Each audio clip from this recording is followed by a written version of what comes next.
equivalent to approximately Uganda shillings 126.19 trillion.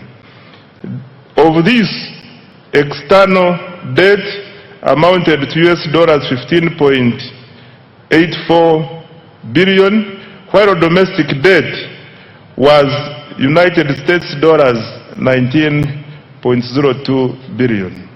This translates into a debt to GDP ratio of approximately 53.0%. Mr. Speaker, public debt should always be assessed alongside the assets it finances and the economic returns it generates. Over the past 10 years, Uganda's debt has financed strategic investments that are transforming the productive capacity of our economy. These investments include, number one, integrated transport infrastructure, which accounts for 31.1% of the debt. Number two, electricity infrastructure, which accounts for 19.3%. Three, water infrastructure, which accounts for 10.3%.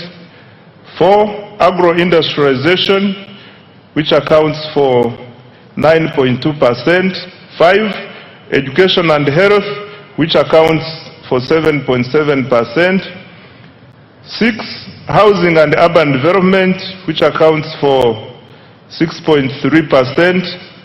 Seven, industrial parks and industrial development, which accounts for 2%, and other investments such as national backbone infrastructure to extend internet, STI, and regional development, which accounts for 7.0%. Mr. Speaker, Uganda's public debt remains sustainable and is projected to stay so over the medium and the long term. Accountability for financial year 2025-2026 and priorities for financial year 2026-2027. Mr. Speaker, when the budget for financial year 2025-2026 was presented last year, government made several commitments aimed at accelerating monetization of the economy and implementing the tenfold growth strategy. The budget focused on three broad areas, namely, number one, wealth creation programs, two, strategic investments in the ATMs, and three, investment in the key enablers of growth. I am pleased to report that substantial progress has been made in all the three areas above. On wealth creation, Mr. Speaker, the foundation of Uganda's economic transformation is ensuring that every Ugandan participates in the money economy. Government, therefore, has continued to invest in programs that expand access to affordable capital, strengthen enterprise development, and increase household incomes. To date, government has invested close to Uganda shillings 11 trillion directly into wealth creation initiatives, targeting households in subsistence economy, farmers, youth, women, and businesses.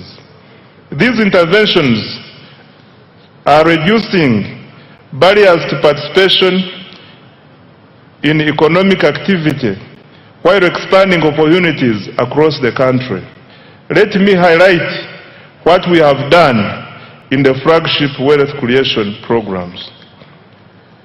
On parish development model, Mr. Speaker, the parish development model remains government's most important intervention for eliminating subsistence and expanding participation in the money economy. I wish to thank His Excellency the President for his vision and unwavering commitment to this program. PDM is not merely a financing program, It is a structural transformation program. Its objective is to move households from subsistence to commercial production, from survival to enterprise, and from poverty to prosperity. Over the past 5 years, government has transferred Uganda shillings 4.4 trillion to all 10,589 parishes nationwide, and as a revolving capital. Ugandans who were previously outside the money economy are now engaged in money-making enterprises. By the end of this month, PDM funds will have reached over 4 million beneficiaries. The PDM is raising household incomes, improving food security, and creating local economic opportunities for Ugandans who previously relied on subsistence production. Mr. President, thank you for your visionary leadership. The next phase of the PDM will focus on boosting productivity, strengthening value addition, and improving market access for the PDM beneficiaries. My ministry will seek policy guidance to ensure that the underserved and densely populated parishes, particularly in urban areas, receive adequate funding. Equally important, we will begin a gradual deliberate transition from government transfers to a self-sustaining financial ecosystem. Ultimately, a PDM bank underpinned by strong repayment performance, governance, and value chain development. I now come to other wealth creation programs. Mr. Speaker, in addition to the PDM, government has continued supporting enterprise development through other wealth funds, namely, 1, Emyoga.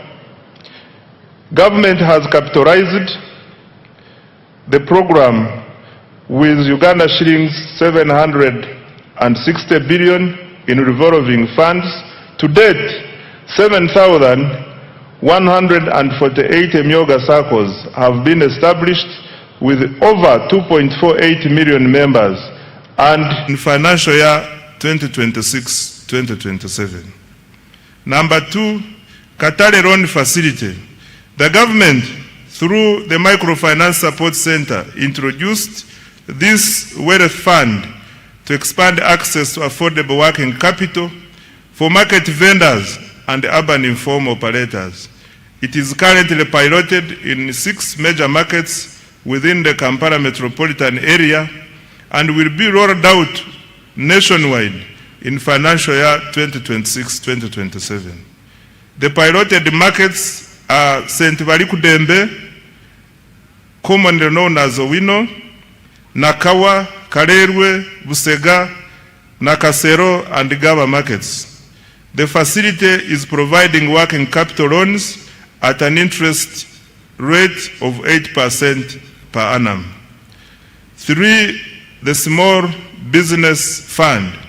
This fund, initially called the Small Business Recovery Fund, was established in 2021 to help small businesses affected by COVID-19 to recover.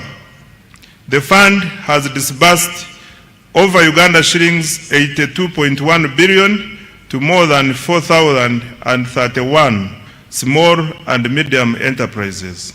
It provides affordable financing of up to Uganda shillings 500 million at a 10% interest rate to formal enterprises employing at least 2 people.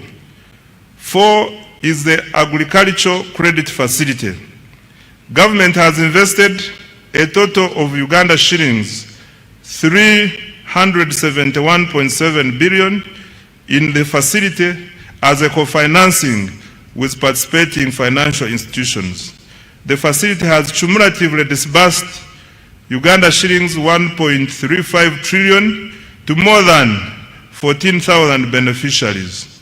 In financial year 2026-2027, an additional Uganda shillings 47.68 billion has been allocated to further capitalize the facility. 5.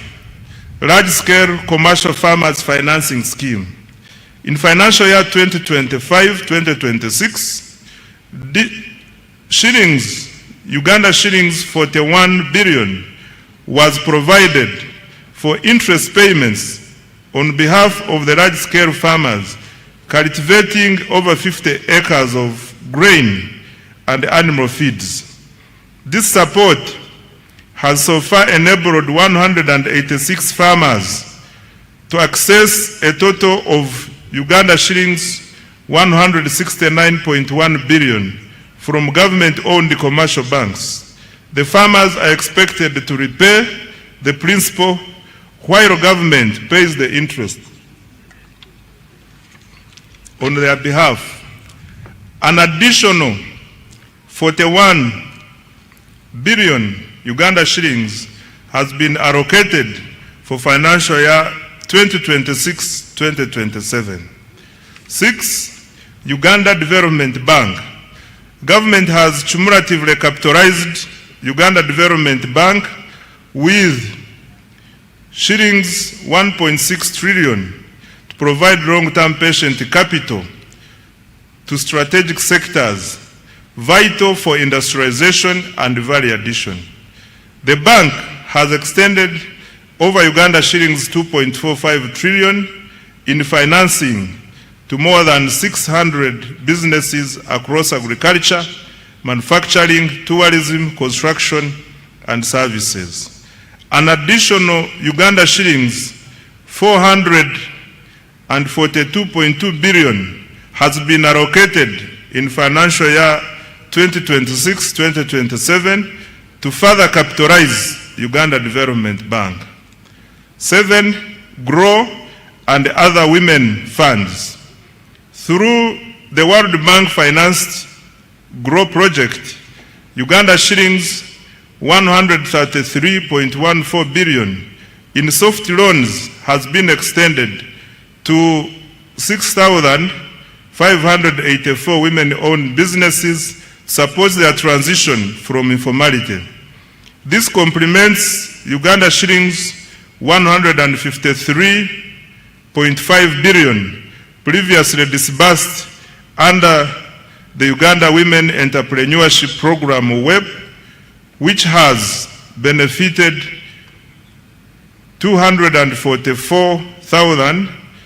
244,805 women. 8. Youth empowerment programs.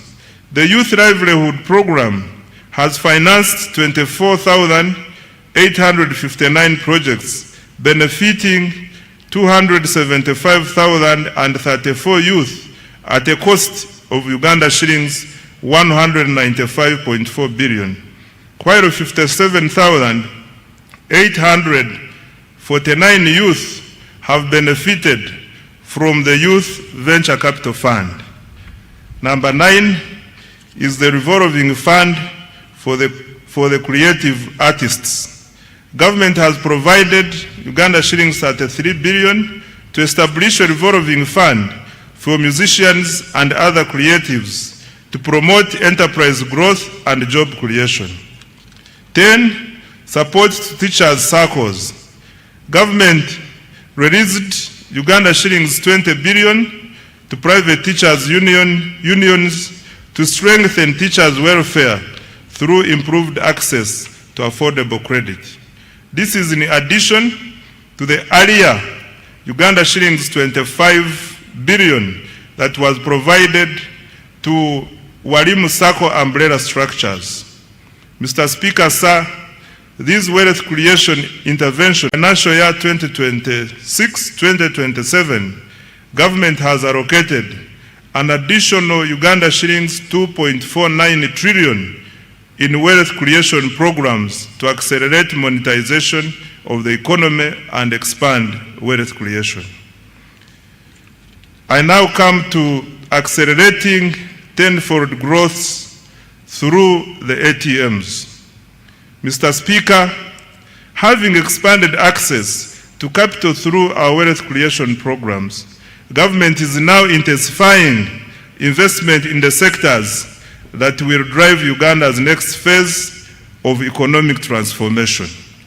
These sectors are collectively known as the ATMs, i.e. number 1, agro-industrialization, number 2, tourism development, 3, mineral-based industrial development, including oil and gas, and 4, science, technology, and innovations, including ICT and the creative arts. These sectors are deliberately selected because they represent Uganda's strongest comparative advantages and possesses the greatest potential to generate exports, jobs, incomes, and investment. Together, they form the engine of the tenfold growth strategy. The objective is simple: to convert Uganda's natural resources, human capital, and innovation into wealth, jobs, and prosperity. And I would like now to detail each. Under agro-industrialization, Mr. Speaker, agriculture remains the backbone of Uganda's economy. It employs millions of Ugandans, supplies raw materials to industry, produces exports, and sustains livelihoods across the country. However, Uganda's future prosperity will not come from producing more raw commodities alone. It will come from increasing productivity, expanding value addition, strengthening agro-processing, and improving market access. Government, therefore, continues to invest strategically across the entire agricultural value chain. Mr. Speaker, agricultural transformation begins with science. This year, government made significant advances in agriculture research and genetics. The Antique Vaccine Facility at the National Livestock Resources Research Institute in Nache Sasa was completed and is now operational, producing about 36 million doses, serving 18 million livestock in the first year. The government also produced foot and mouth disease vaccines and continued to advance research on disease-resistant crops and livestock breeds. These investments will reduce production losses, raise productivity, and increase farmer incomes. On water for production and irrigation, Mr. Speaker, climate change continues to expose farmers to significant weather-related risks.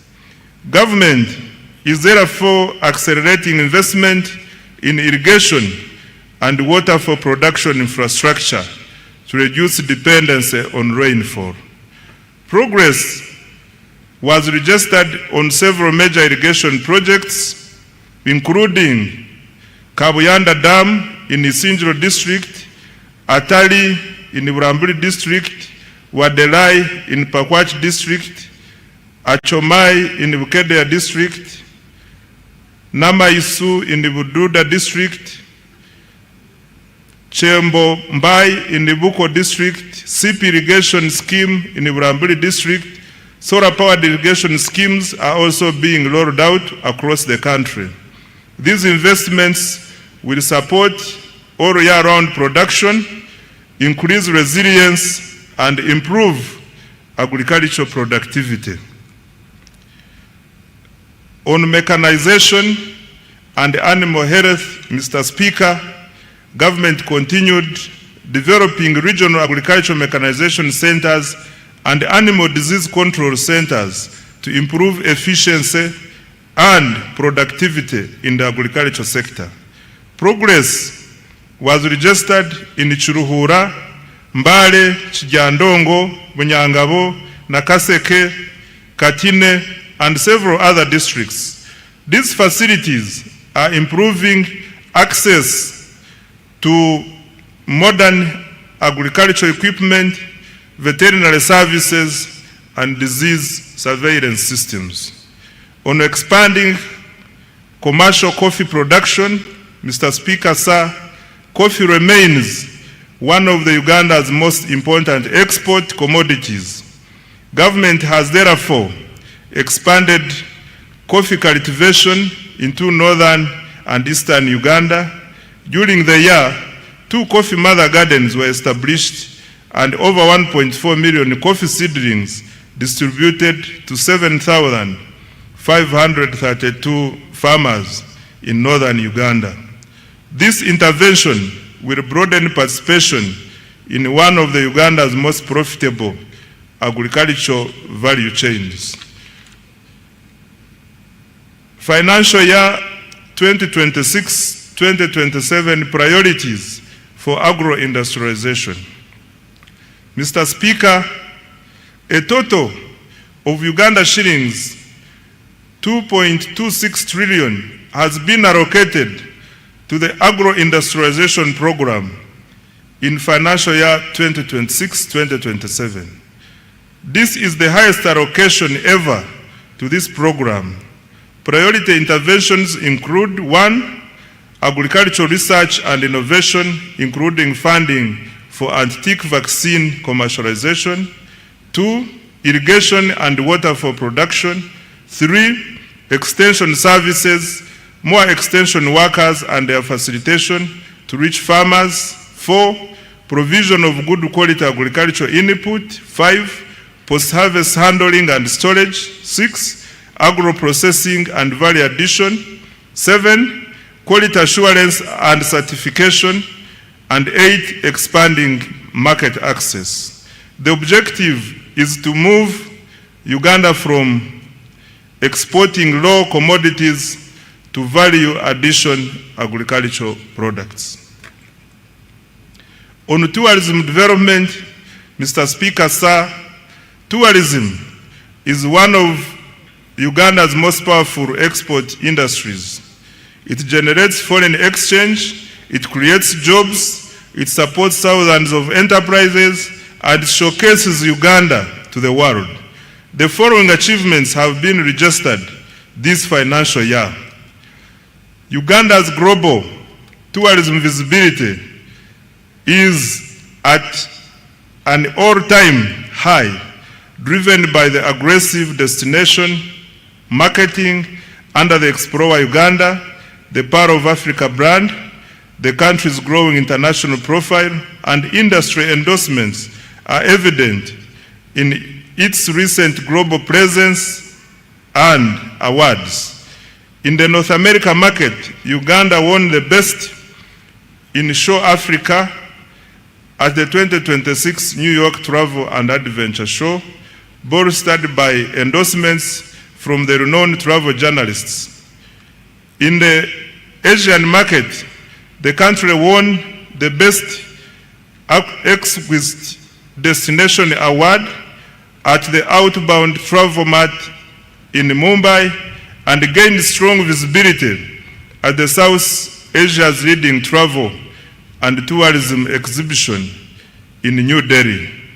Mr. Speaker, government has intensified the international marketing of destination Uganda through participation in major tourism exhibitions and targeted promotion campaigns in Europe, the United Kingdom, North America, Asia, East Africa, and North Africa.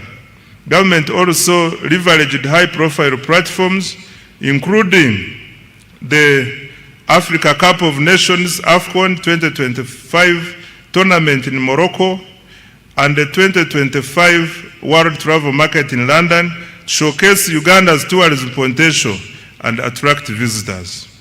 In addition, Uganda successfully secured a bid to host 2 international conferences, further strengthening its position as a preferred destination for meetings incentives, conferences, and exhibitions. Uganda also launched the economic and commercial diplomacy strategy as a key instrument for advancing Uganda's economic transformation. Under this strategy, Uganda missions abroad have been assigned clear performance targets focusing on 4 measurable economic outcomes, mainly tourism marketing, trade promotion, investment attraction, and diaspora mobilization. The economic and commercial diplomacy strategy is contributing to improved economic performance with increased international tourist arrivals and receipts, foreign direct investment inflows, and merchandise export earnings. Government will continue to leverage its missions abroad to market Uganda as a preferred tourism, conference, and investment destination, expand market access for Ugandan products, attract strategic investors, and mobilize the diaspora to support national development. On tourism infrastructure, Mr. Speaker, government continued to invest in tourism infrastructure and attractions. Progress was made in the development of museums and cultural heritage sites in Moroto and Dokoro. Investments are also underway in the Gwenzori Central Circuit Trail, Chitagata Hot Springs, and visitor facilities at the source of the Nile in Jinja, including an observatory deck and a modern restaurant. Government also established a new wildlife education center in Mbale. These investments are enhancing visitor experiences and strengthening Uganda's competitiveness as a tourism destination. In financial year 2026-2027, the priorities under tourism are the following. Mr. Speaker, the government has allocated Uganda shillings 567.32 billion to continue developing the tourism sector next financial year. The priority interventions will include 1.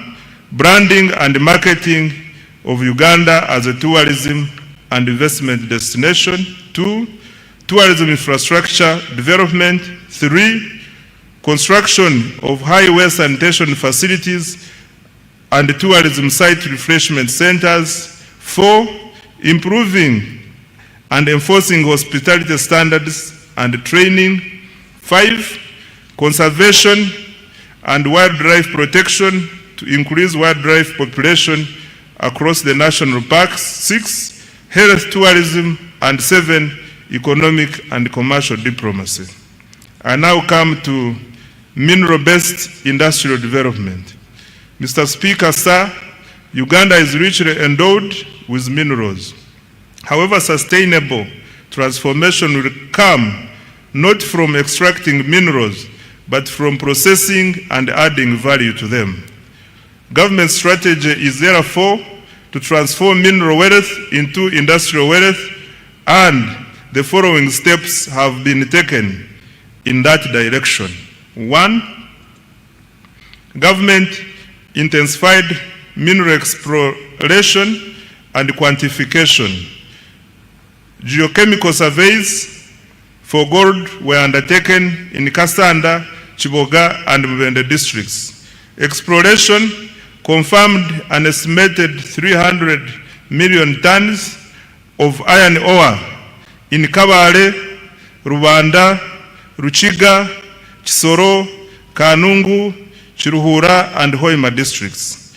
Surveys of copper prospects were conducted at the Bukusu carbonatite complex, which also has the potential for rare earth elements, as well as at the Boma and the Gwensakara sites. Evaluation of uranium, manganese, lithium, and nickel deposits is also ongoing across the country. Number 2, to add value to Uganda's limestone, A new clinker factory was commissioned in Moroto district to produce inputs for cement production. The factory operates a 6,000 ton per day clinker production line with annual production capacity of 2 million tons of clinker and 3 million tons of cement. The project is expected to save the country up to $260 million annually in clinker imports and create up to 4,000 jobs. Number 3, government continued to make substantial progress towards fast oil. Construction of the East African crude oil pipeline and the central processing facilities is at advanced stage and nearing completion. The Tilenga and Kingfisher upstream development projects also registered significant progress despite logistical challenges arising from the ongoing conflict in the Middle East. During the year, 51 additional wells were drilled, bringing the cumulative number to 199 wells, exceeding the 189 wells required for fast oil production later this year. 4, government completed the first phase of Kabalega International Airport, providing critical logistics, infrastructure to support oil and gas development, tourism, trade and investment in the Albertine region. Number 5, through the Uganda National Oil Company, government continued the bulk procurement of petroleum products. This has strengthened fuel security and ensured uninterrupted supply despite disruptions in global energy markets. Consequently, Uganda experienced minimal fuel price volatility compared to several countries in the region. 6, in addition, government through UNOC acquired a 20.15% stake in the Kenya Pipeline Company. This is a strategic investment to strengthen Uganda's energy security and enhance the reliability of fuel supply. Given that over 95% of Uganda's refined petroleum products are imported through the Kenyan corridor, this investment will help secure access to critical petroleum infrastructure and support more predictable fuel supply and pricing. Financial year 2026-2027 priorities for minerals and oil and gas. Mr. Speaker, sir, Uganda shillings 473.51 billion has been allocated for mineral-based industrial development, mining, and oil and gas. And the priority areas include, number 1, continued mineral exploration, quantification, and certification. Number 2, continued capitalization of the National Mining Company. 3, establishment of the mineral market and buying centers. 4, operationalization of ECOP. And 5, development of the oil refinery. I now come to science, technology, and innovations. Right Honorable Speaker, no country has achieved rapid economic transformation without innovation. Science, technology, and innovation, including ICT and the creative arts, are critical drivers of productivity, industrialization, and competitiveness. They provide the tools to modernize production, create high-value jobs, and expand Uganda's participation in the global knowledge economy. For Uganda to achieve a tenfold expansion of the economy, STI is going to be at the center of our development strategy. Mr. Speaker, commissioning the Chira vehicle plant in Jinja marked a major milestone in Uganda's industrialization journey and demonstrates the country's growing technological capabilities.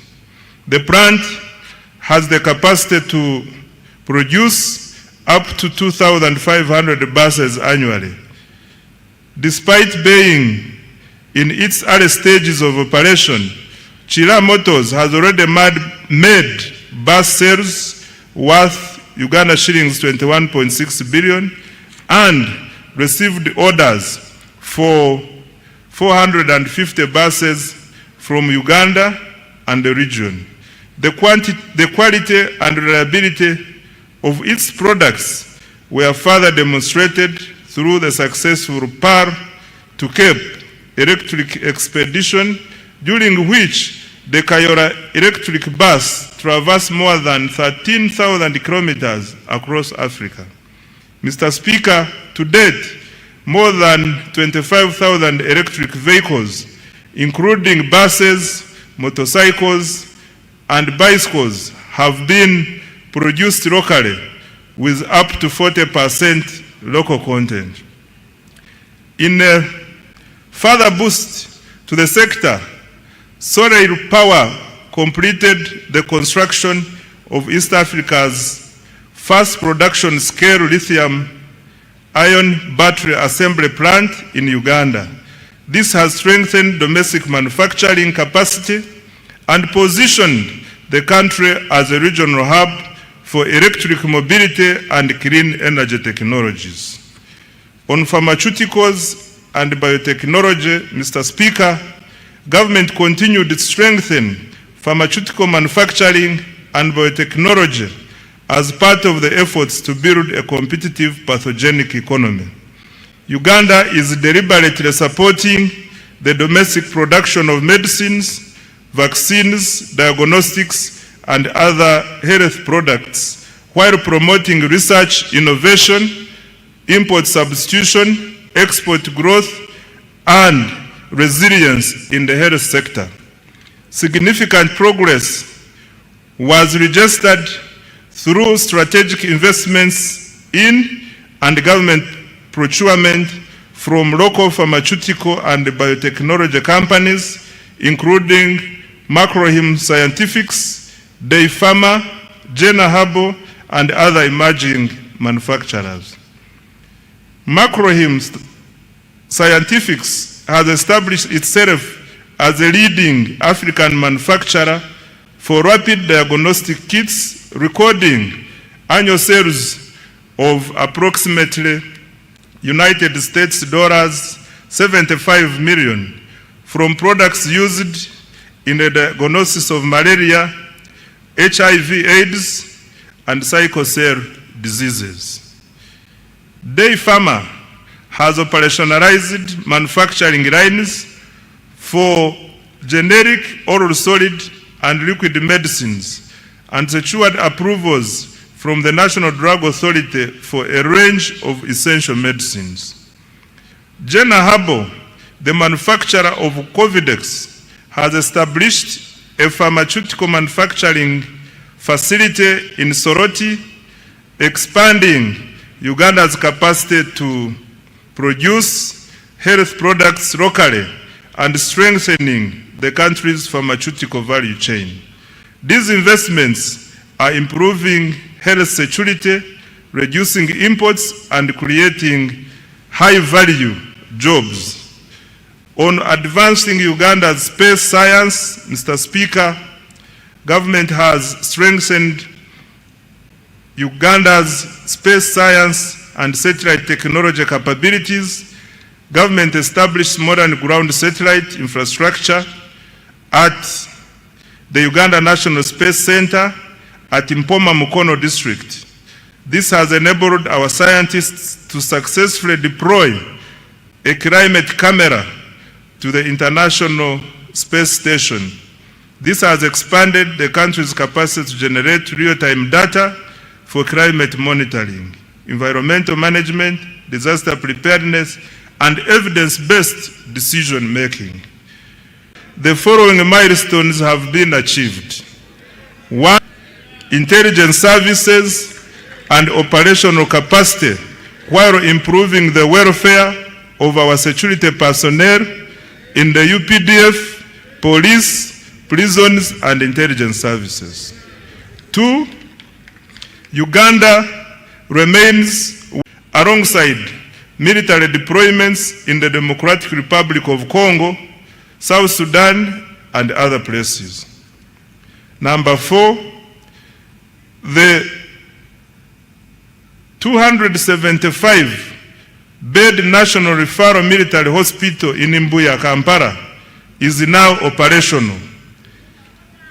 It attends to an average of 150 patients per day for services including dialysis, dental care, physiotherapy, and ENT.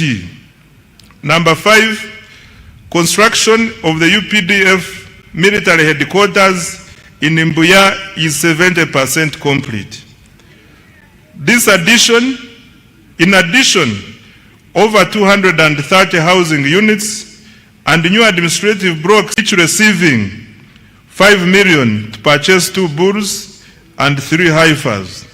To date, 2,000 households have been compensated. Financial year 2026-2027 priorities for security, governance, and rule of law are the following. Mr. Speaker, government has allocated Uganda shillings 10.21 trillion security, governance, and rule of law institutions for financial year 2026-2027, and the priority interventions include: 1, continued modernization, training, and welfare of the UPDF. 2, full equipping of the National Referral Military Hospital and completion of the UPDF headquarters. 3, strengthening of broader security, counter-terrorism, and regional peace support operations. 4, enhancing community policing, crime intelligence, forensics, and CCTV coverage. 5, cyber security and protection of critical national infrastructure. 6, improving immigration services, NIN/ID enrollment, and e-passport issuance. 7, fighting against corruption. 8, continued cattle restocking in the Acholi, Rango, Teso sub-regions. I now come to enabler number 2, which is infrastructure development. Mr. Speaker, sir, transport infrastructure is the bone marrow of the economy. It connects farmers to markets, workers to jobs, and industries to inputs, while linking exporters to regional and global markets. Electricity powers industrialization and drives economic transformation.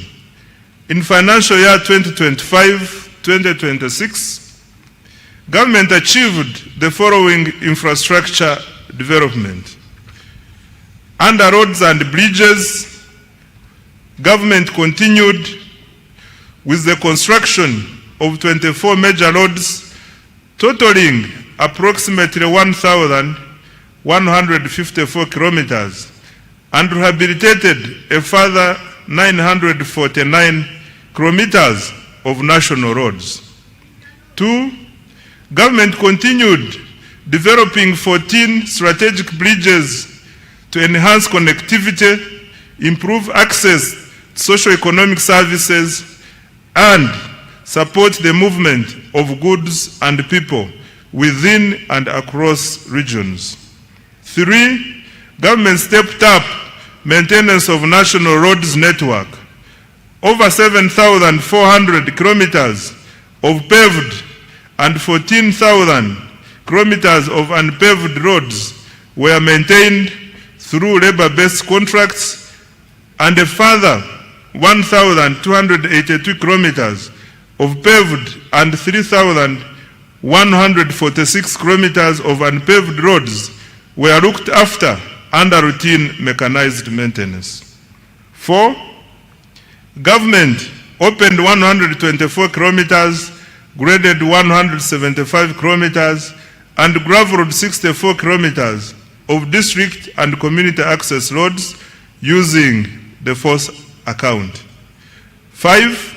Local governments maintained 2,700 kilometers of district and community access roads, upgraded and maintained 820 kilometers of city and municipal roads, and rehabilitated 120 kilometers of district roads.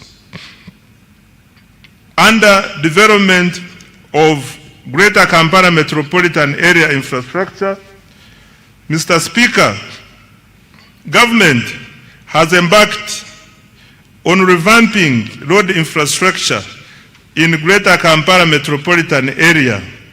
The target is to upgrade over 600 kilometers in the next 5 years and to maintain all major existing roads. To date, 297 kilometers of roads have been paved, several roads have been rehabilitated and maintained, and 8 major road junctions signaled to improve traffic flow and road safety. Mr. Speaker, Kampala made history as the first city in Africa to be inducted into the international network of 3 cities in the world. Government will continue building on this heritage and global recognition. In this regard, government has prioritized implementation of a cleanup exercise involving restoration of wetlands and green spaces, enforcing integrated physical planning, including pedestrian-friendly roads, enforcing trade order, and restrictions on all forms of pollution, especially noise. I now come to water transport. Mr. Speaker, government has constructed, maintained, and operated 15 ferries to connect island communities to markets and services. The Buyende Kagwara Kabiramaido ferry has commenced operations. 2 ferries on Lake Bunyonyi in Kabale are under construction and are expected to begin service by June 2027. Preliminary works for the Bukasa Inland Port are nearly complete, paving the way for commencement of the actual construction. On railway transport, Mr. Speaker, government has commenced construction of the 273-kilometer standard gauge railway from Maraba to Kampala. Upon completion, container transport costs from Mombasa to Kampala are projected to fall from about $3,500 to roughly $1,600, and transit time from 5 days to 1 day. Rehabilitation of the Tororo-Gulu meter gauge railway reached 66% completion, while the Kampala-Mukono section has been complete. On air transport, Mr. Speaker, with regard to air transport, physical works for Kabalega International Airport are complete. Government is now finalizing operational requirements to get the airport ready for first oil and AFCON 2027. Construction of Kidepo International Airport is underway to boost tourism in Karamoja. Phase 1 of Entebbe International Airport's rehabilitation and expansion is complete, with a new passenger terminal and expanded cargo facility, the passenger terminal capacity has risen from 2.0 million to 3.5 million travelers per year. 12 regional aerodromes have been maintained to support regional connectivity for tourism and trade. Government is strengthening Uganda Airlines as critical transport infrastructure to enhance international connectivity for tourism, trade, investment, and the diaspora. In order to enhance operational efficiency, expand and modernize the fleet, government is further capitalizing the airline by acquiring 8 additional new passenger aircrafts. The financial year 2026-2027 priorities for transport are the following. Mr. Speaker, Uganda shillings 8.79 trillion has been allocated next financial year for transport infrastructure development, and the priority areas will include: number 1, construction of the Maraba-Kampala standard gauge railway and completion of rehabilitation of the meter gauge railway. Number 2, construction, upgrade and maintenance of national, city, district, urban and community access roads. Number 3, construction and maintenance of strategic bridges. 4, development of water transport systems such as ferries and ports. 5, operationalization of Kabalega International Airport and continued upgrade of regional aerodromes. And 6, expansion of the Uganda Airlines. I now come to the energy development. Mr. Speaker, sir, reliable and affordable energy is essential for industrialization and socio-economic transformation. Government continues to invest heavily in electricity generation, transmission, and distribution infrastructure. In financial year 2025-2026, government achieved the following in energy development. 1, continued development of hydro, solar, and other energy projects, alongside preparatory work for future nuclear investments.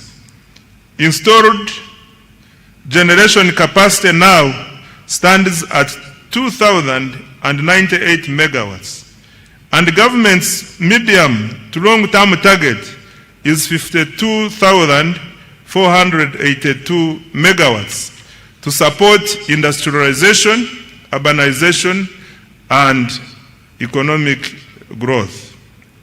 2, continued expansion of energy transmission and distribution infrastructure.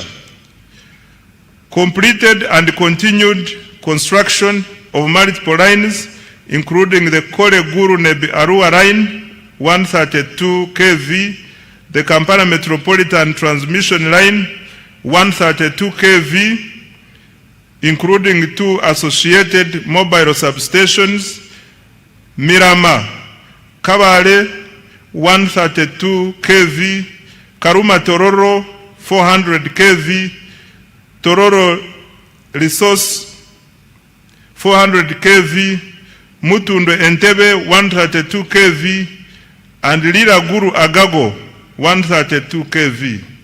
Good progress has also been made on substations serving industrial parks in Mbale, Kapeka, and the Kabalega Petrochemical Industrial Park. 3, the share of households in rural areas connected to grid electricity has nearly doubled in the 3 years, from 6.8% in financial year 2021-22 to 11.4% in financial year 2024-2025. 4. Through Uganda Energy Credit Capitalization Company, government commenced construction of 4 small mini hydro power sites expected to generate 5 megawatts of electricity. These sites will be completed in March 2027 and will provide reliable power to very hard to reach and remote areas. Further, under the Electricity Access Scale-Up Project, 419,592 off-grid solar connections have been made countrywide. Financial year 2026-2027 priorities for the energy sector are the following. Mr. Speaker, government has allocated Uganda shillings 2.07 trillion to energy development, and the priority interventions include: 1. Expansion of generation capacity by commencing the 380 megawatt Kiba hydroelectricity plant, a floating solar plant at Isimba, and 500 megawatts of utility scale solar in the Elgon and Acholi regions. 2. Preparatory work for nuclear energy generation at Buyende. 3.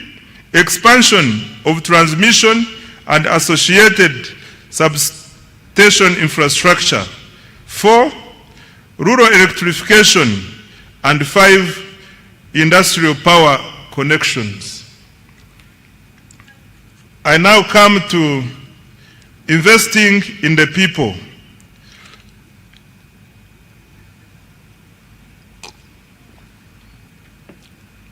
Mr. Speaker,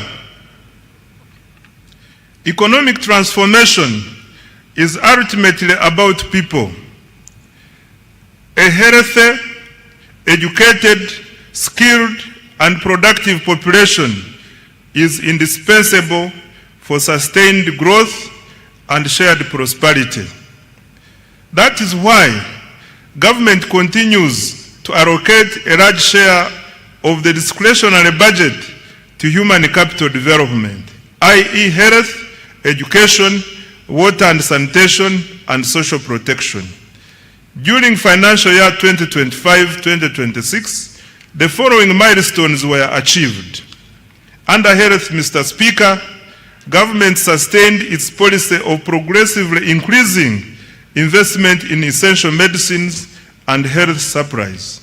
Accordingly, funding through the national medical stores was increased by Uganda shillings 145.33 billion to Uganda shillings 862.93 billion in financial year 2025-2026. Government will continue to increase domestic financing for essential health commodities with the aim of substantially reducing reliance on donor support. This will guarantee uninterrupted access to essential medicines like antiretroviral medicines, anti-malarial drugs, vaccines, immunization supplies, laboratory commodities, and anti-tuberculosis medicines. Government continued to modernize healthcare infrastructure and equipment. During the year, 17 regional referral hospitals and 25 general hospitals were equipped with neonatal intensive care units. In addition, 14 regional referral hospitals received CT scan machines. Construction and upgrading of 31 health facilities across Karamoja is ongoing. Government also completed high-capacity medical waste incinerators in Fort Portal, Guru, Mbarara, KCCA, and Lira. Busorwe, Gombe, Kaworo hospitals were also rehabilitated. Right Honorable Speaker, government continued to promote preventive health care through immunization. disease prevention, and nutrition programs. Immunization coverage for children under 1 year reached 94%, while first dose measles, rubella coverage reached 93%. Government also conducted nationwide campaigns against malaria, HIV, AIDS, Ebola, cholera, and yellow fever, and promoted nutrition education for children, pregnant women, the elderly, and other vulnerable groups. Government also continued to expand specialized healthcare services in oncology, cardiology, and other fields, reducing the need for treatment abroad. The Uganda Heart Institute conducted 634 cardiac interventions, including open heart, closed heart, vascular, and catheterization procedures. In April 2026, the Uganda Cancer Institute successfully performed the country's first bone marrow transplant. Mr. Speaker, specialized healthcare services will be further strengthened by ongoing investments. The 250-bed capacity cardiac hospital in Naguru, Kampala is 44% complete and expected to be completed by June 2027. The International Specialized Hospital of Uganda at Lubowa is 75% complete and will be completed in December 2027. Mr. Speaker, I wish to repeat this one.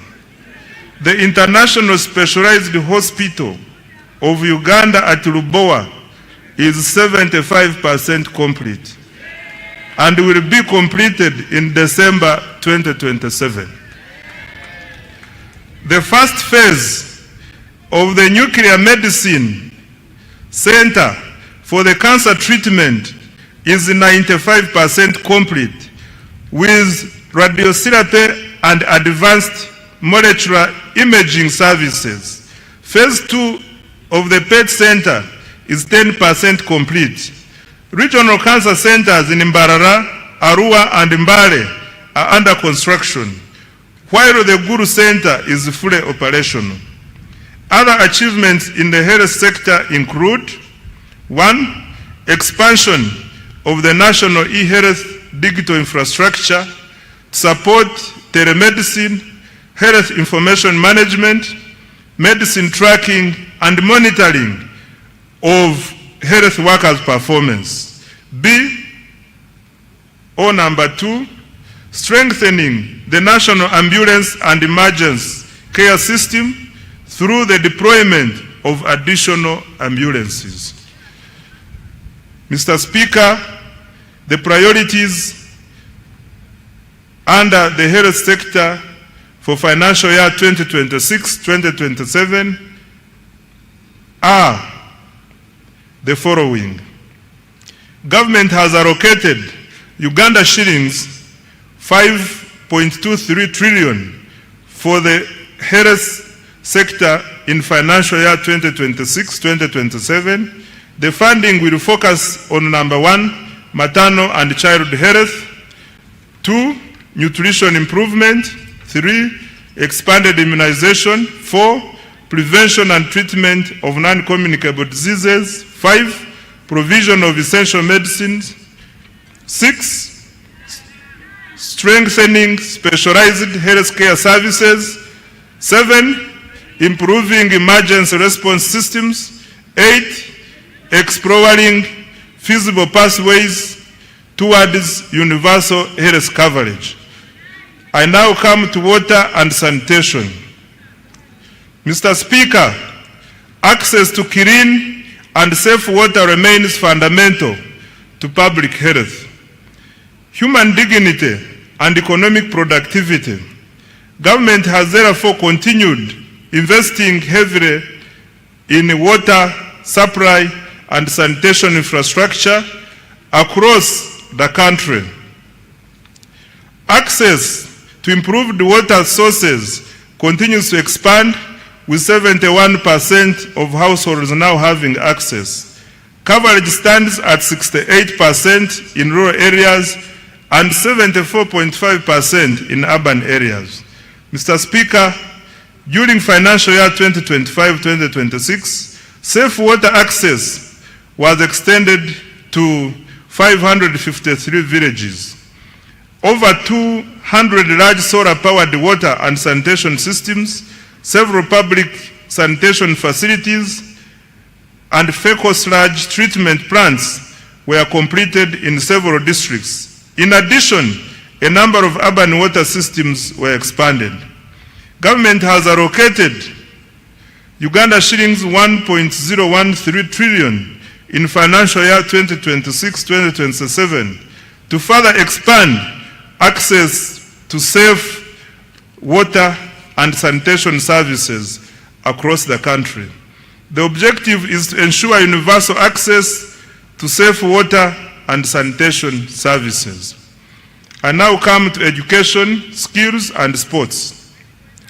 Mr. Speaker, education remains the most powerful instrument for social mobility and long-term economic transformation. During the financial year 2025-2026, the following milestones have been achieved in the education sector. 1, in order to expand access to education, government continued financing universal primary education UPE and universal secondary education USE. Approximately 9.52 million learners benefited from UPE, while about 995,116 learners benefited from universal secondary education and universal post-O-level education and training. 2, government completed construction of 90 additional seed secondary schools, expanded 54 existing schools, and operationalized 259 seed schools. 3, in preparation for AFCON 2027, Hoima Stadium has been completed, upgrades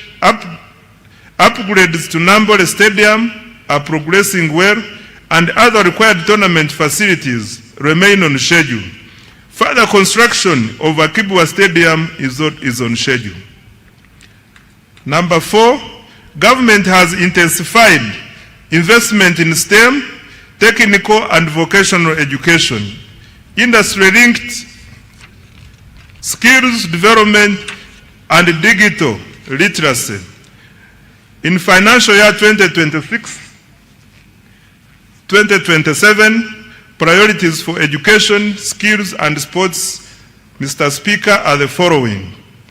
Next year, government has allocated Uganda shillings 6.66 trillion to further improve education of Ugandans. Priorities will include: number 1, access to quality UPE and USE. Number 2, strengthening STEM and vocational education. 3, improving teacher welfare and training with emphasis on pre-primary teachers. 4, curriculum reform. 5, strengthening public universities and research institutions. And 6, completing critical sports infrastructure for AFCON 2027. Mr. Speaker, beginning financial year 2026-2027, an additional Uganda shillings 568.65 billion has been allocated to enhance salaries for primary school teachers and arts teachers in secondary schools and BTVET institutions. I now come to social protection and inclusive development. Mr. Speaker, the NRM government has over the years ensured economic growth is inclusive. Government continues implementing targeted programs aimed at supporting vulnerable groups and expanding economic participation. The following are some of the achievements. 1. Government has continued to support older persons through the Social Assistance Grant for Empowerment SAGE, which has cumulatively reached 489,673 beneficiaries, with a total of Uganda shillings 836.1 billion. In addition, the Special Enterprise Grant for Older Persons has supported 17,245 older persons with approximately Uganda shillings 13 billion.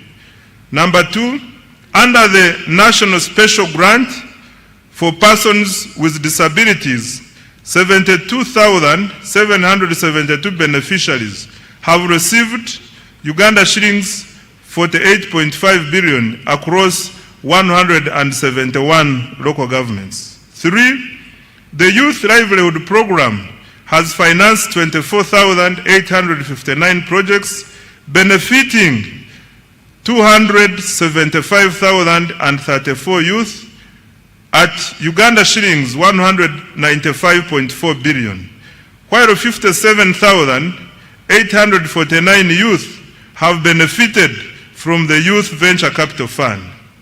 4, the GROW project has extended Uganda shillings 111.1 billion in loans to 4,889 beneficiaries, while the Women Entrepreneurship Program WEP has cumulatively supported 244,805 women with Uganda shillings 153.5 billion.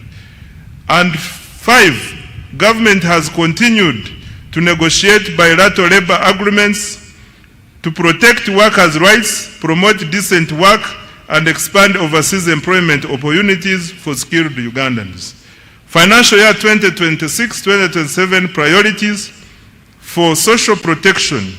Mr. Speaker, sir, next financial year, government has allocated Uganda shillings 173.55 billion for social protection, which will focus on 1, expanding economic empowerment programs, 2, strengthening labor standards, 3, supporting youth employment initiatives, 4, promoting women's economic participation, 5, enhancing social protection systems, and 6, establishing a robust labor market information system.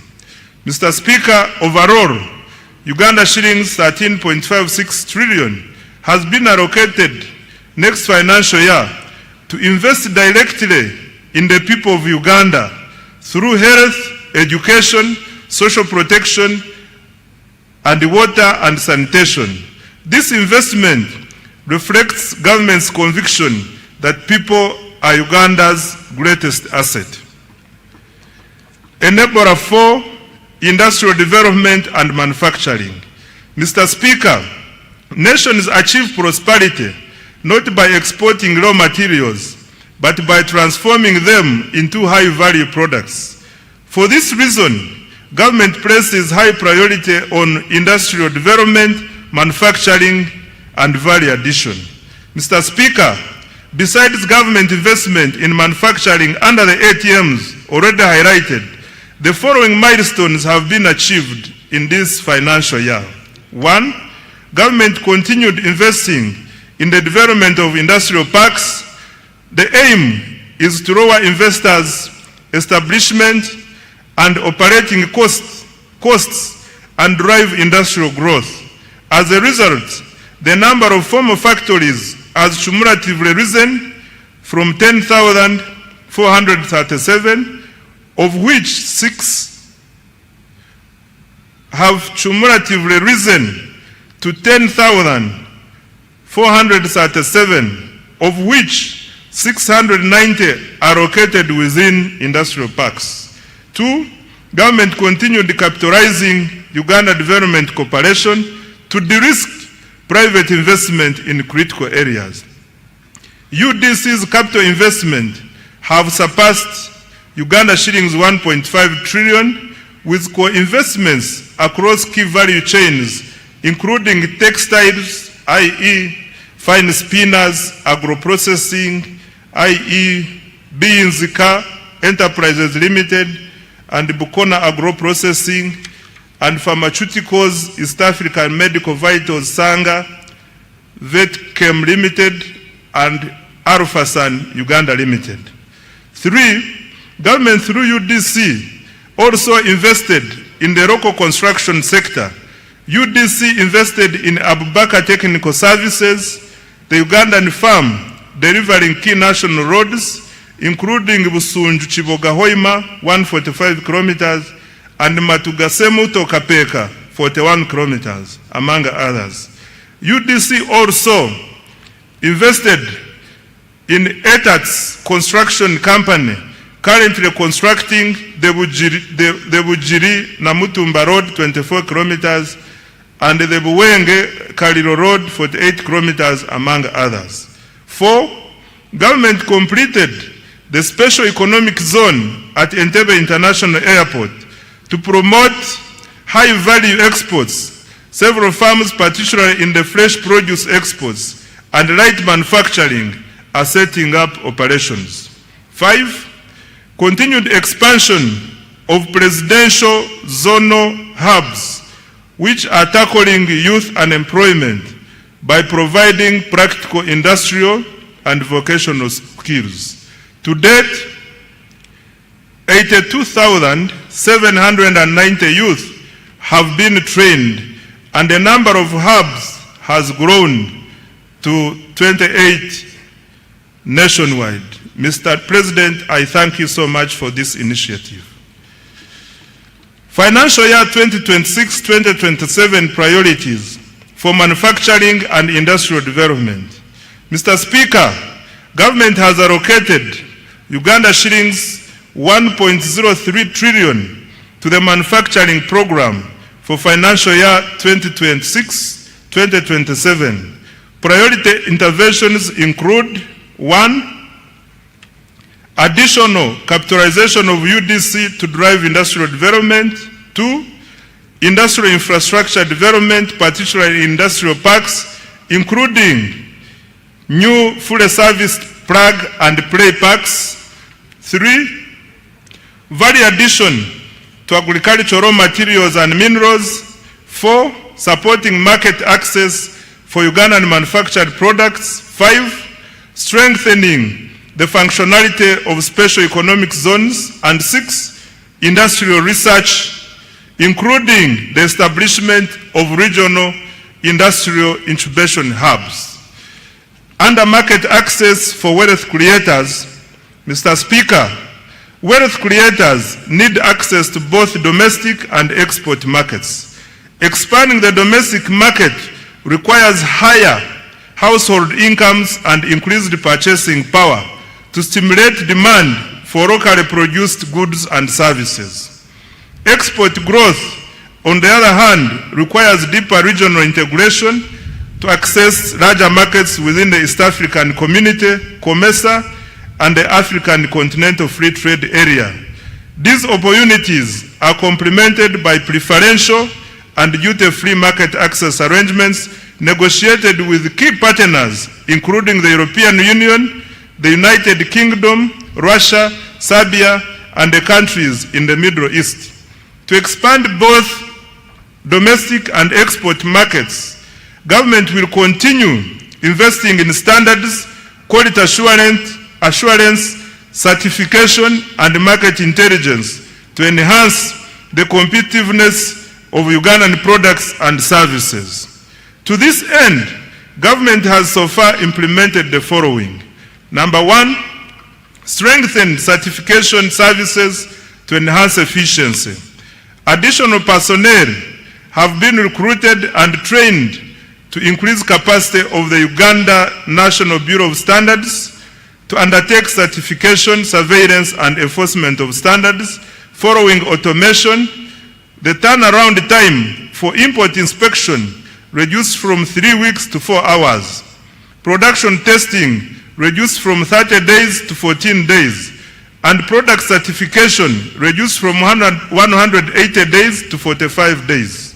2, decentralization and modernized certification services to enhance access. Construction and equipping of engineering testing laboratories is ongoing and expected to be completed by September 2026.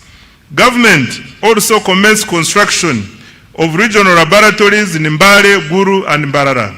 3, developed 450 standards for products and services and issued permits to 4,500 products. 4, trained 750 micro, small, and medium enterprises in value addition and processing and certified 750 products.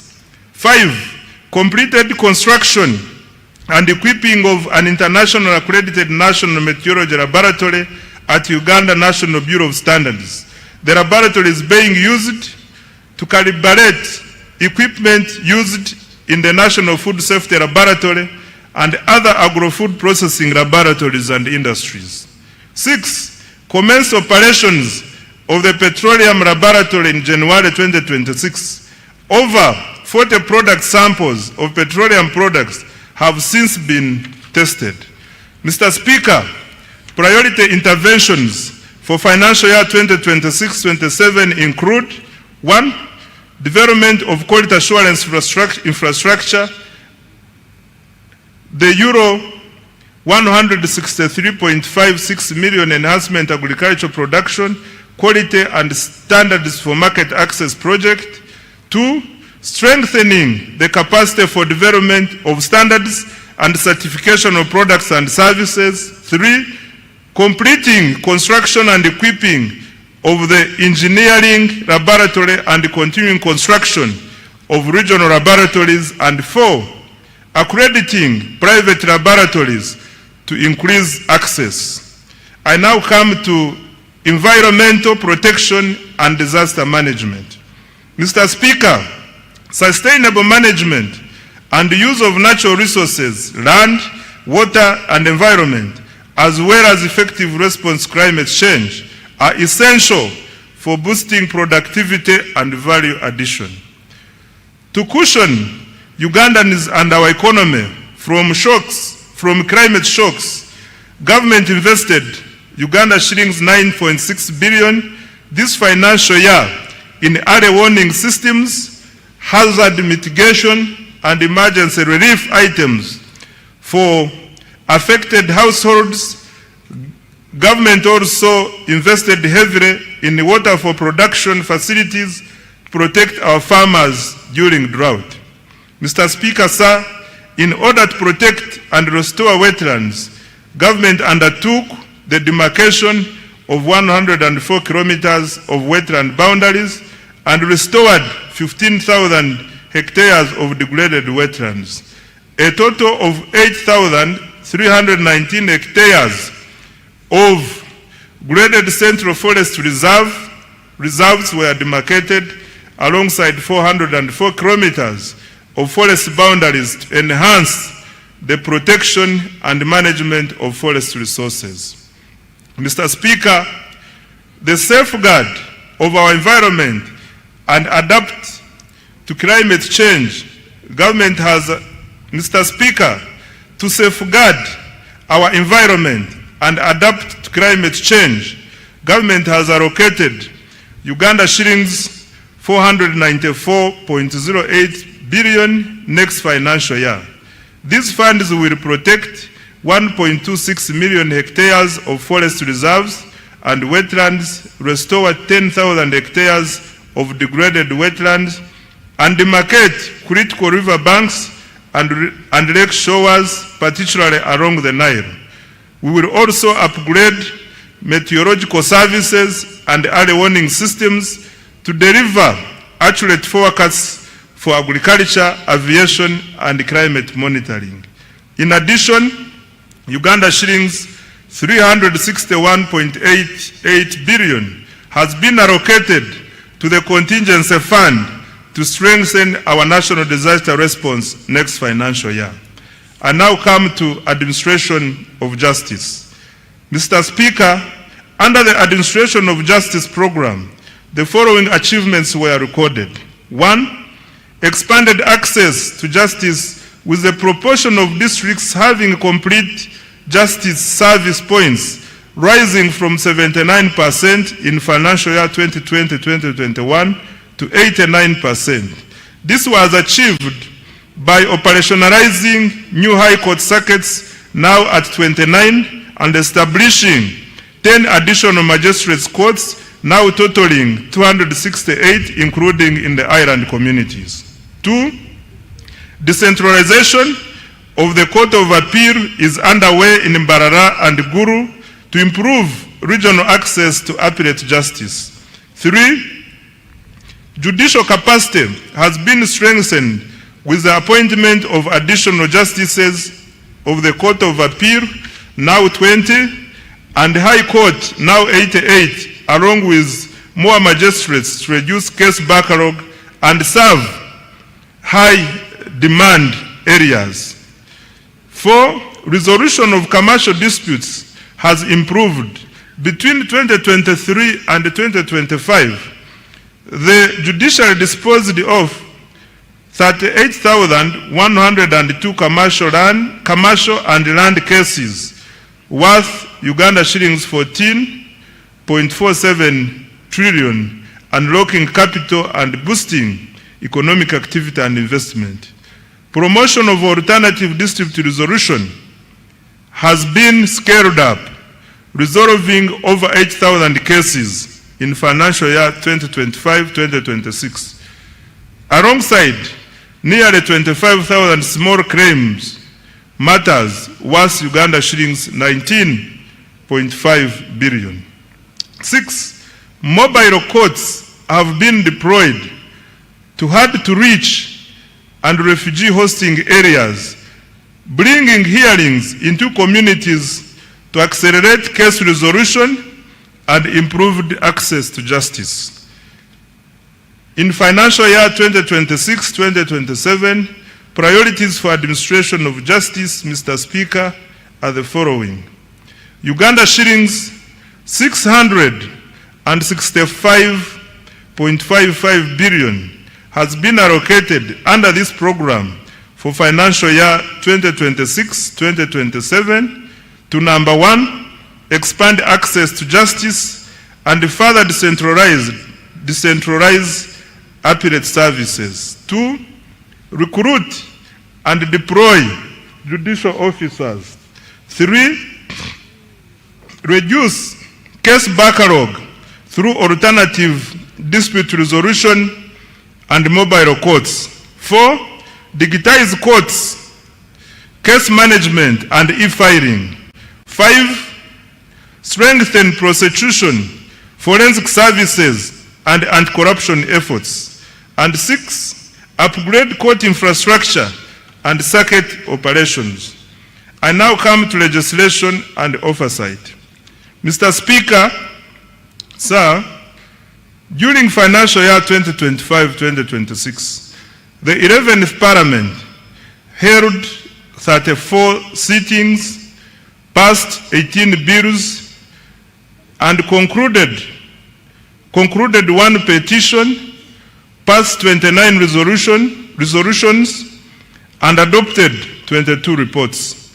Most importantly, the turnaround time for enacting legislation has reduced significantly, and I want to congratulate the 11th Parliament upon this achievement. Next financial year, government has allocated Uganda shillings 1.23 trillion to enable Parliament to fulfill its constitutional mandate of legislation, appropriation, oversight, and effective representation. I now come to key implementation reforms. Mr. Speaker, achieving tenfold growth requires more than investment. It requires discipline, it requires accountability, it requires efficiency, and it requires integrity. Government will therefore undertake a comprehensive implementation reform agenda aimed at eliminating waste, corruption, delays, and inefficiency. In this regard, government is implementing a cleanup. This means enforcement of the laws and regulations to ensure institutional effectiveness, leading to improved service delivery and public trust. The specific priorities in the cleanup include: 1, enforcement of budget discipline and accountability. In financial year 2026-2027, going forward, as part of the performance contracts, all accounting officers will sign a budget discipline and accountability charter, which provides for sanctions against breaches of accountability rules in planning, budgeting, and execution of public resources. 2, combating corruption through procurement reforms, digitization, strengthening internal controls and audits, and ensuring transparency to facilitate accountability. 3, continued enforcement of trade order and traffic discipline to promote safe, orderly, and livable cities and urban centers and improve the safety of public transport. 4, strengthening governance, oversight, and performance of state-owned enterprises. 5, strengthening allocative efficiency by prioritizing high-impact investments under the ATMs and the enablers, while eliminating wasteful expenditure. To this end, as guided by His Excellency the President, state-funded celebrations on public holidays will be suspended except functions on religious holidays. Going forward, public holidays will be observed without official ceremonies. 6, centralizing the management of counterpart funding under the Treasury to safeguard funding for priority projects. 7, implement the Contributory Public Service Pension Fund to attain fiscal sustainability of the management of pension liabilities for government workers. I now come to the financing of the budget for financial year 2026-2027.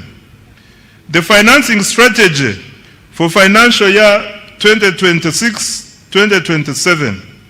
Mr. Speaker, the financing strategy for financial year 2026-2027 seeks to create additional fiscal space to finance government priorities while maintaining debt sustainability. This will be achieved through: 1, strengthening tax administration and compliance. 2, introducing targeted tax policy measures to increase domestic revenue. 3, mobilizing concessional financing from development partners and international financial institutions. And 4, expanding alternative sources of financing, including public-private sector partnerships, venture capital, innovative instruments such as Sukuk, and listing of commercially viable public enterprises on the stock exchange. Resource envelope. Right Honorable Speaker, the total resource envelope for financial year 2026-2027 is 84,391,743,343,426 shillings. This is detailed as follows: 1, domestic revenues; Uganda shillings 45.96 trillion, of which 40.16 trillion is tax revenue, 4.02 trillion is non-tax revenue, 1.44 trillion is petroleum revenue, and 339.8 billion is local government revenue. 2. Domestic borrowing, Uganda shillings 11.97 trillion. 3. Domestic debt refinancing is Uganda shillings 13.97 trillion. External borrowing for general budget financing is Uganda shillings 1.22 trillion. And external financing for projects is Uganda shillings 11.27 trillion. Expenditure allocations. Mr. Speaker, a summary of the allocations of the above resources is as follows. 1. Wages and salaries, Uganda shillings 9.709 trillion.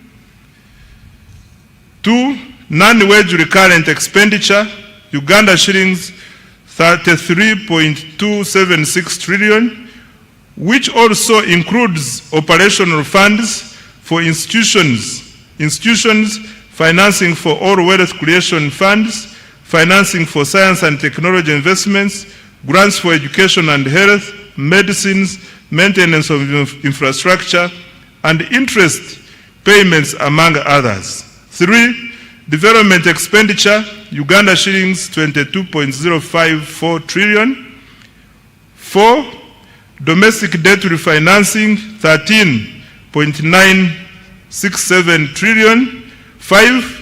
Debt amortization, Uganda shillings 4.181 trillion. 6. Domestic debt repayment to Bank of Uganda, Uganda shillings 547 billion. 7. Domestic arrears, Uganda shillings 317 billion. And 8. Local government expenditure from own revenue, Uganda shillings 339.8 billion. Mr. Speaker, details of the resource envelope and expenditure allocations by vote for financial year 2026-2027 are provided in annexes 1 and 2, respectively, of this speech. The budget for financial year 2026-2027, totaling to 84.39 trillion, has therefore increased by Uganda shillings 2.78 trillion from the revised budget of Uganda shillings 81.61 trillion for financial year 2025-2026. I now come to the tax measures for financial year 2026-2027. Mr. Speaker, sir, let me now highlight the key tax policy measures as approved by Parliament to support domestic revenue mobilization, investment, job creation, and economic growth. Under income tax, Mr. Speaker, Parliament approved the following income tax measures. 1. Extension of income tax exemption for Bujagali Energy Limited until 2032 to support affordable electricity tariffs at an estimated revenue cost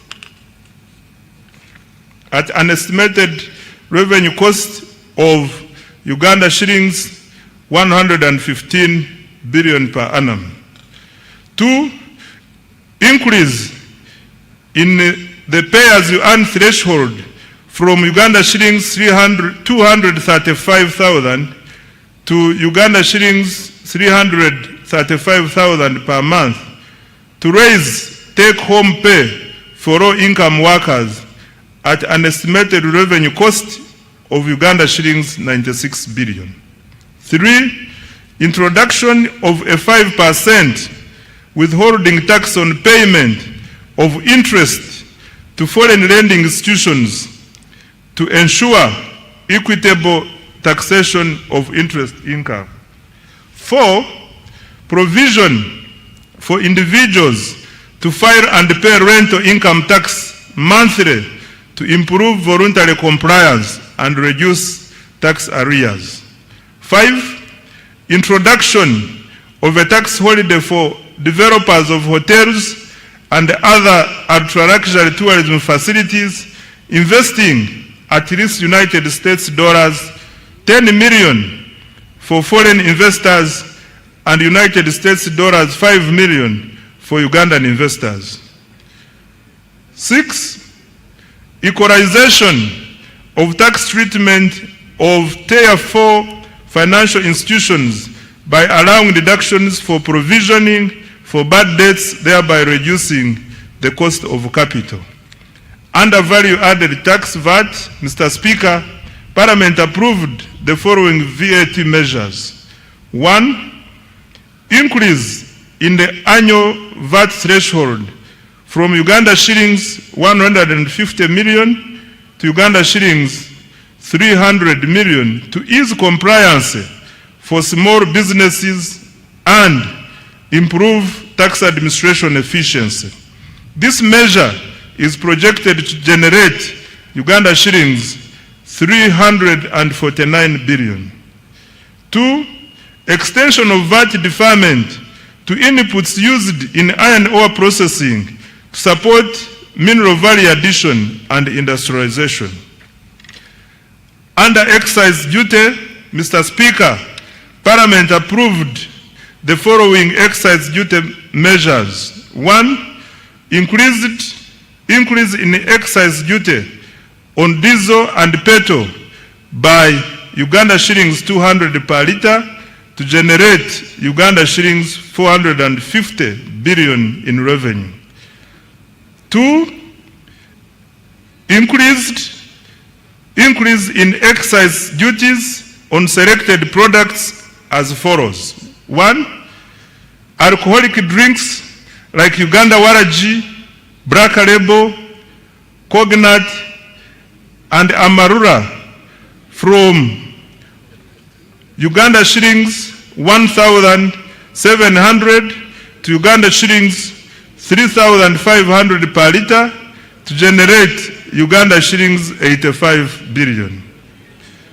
2, motorcycles at first registration from Uganda shillings 200,000 to Uganda shillings 500,000 to generate 26 billion. 3, single-use plastics from 2.5% or US dollars 70 per ton to 25% or US dollars 1,500 per ton to protect the environment and raise 10 billion.